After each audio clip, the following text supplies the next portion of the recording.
सालेपुर रटिलो पंचायतर हनुमान पीठरे त्रयोदश वार्षिक श्री रामनवमी महोत्सव और रामचरित मानस पारायण कार्यक्रम शुक्रवार उद्यापित हो जाइछि। विश्व कल्याण उद्देश्य अनुष्ठित यह आध्यात्मिक कार्यक्रम में बहु पंडित विशिष्टक प्रवचक जोगदे सारगर्भक वक्तव्य प्रदान करथिले। प्रत्यह आध्यात्मिक आलोचना और सांस्कृतिक कार्यक्रम अनुष्ठित होइथिला।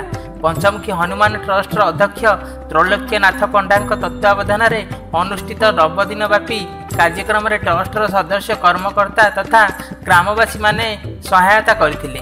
एही आध्यात्मिक कार्यक्रम में द्वीपांचल पुरुणाहाट रटिलो तरित जनार्दनपुर कलमिश्री किशननगर आदि अंचल जनसाधारण और श्रद्धालु माने जोग देइथिले।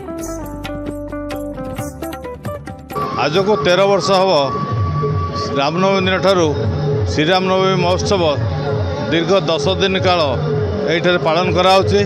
प्रत्यय गो पूजा सूर्य पूजा जागिक होमयज्ञ पारायण प्रवचन एवं विभिन्न सांस्कृतिक कार्यक्रम अनुष्ठित होउछि।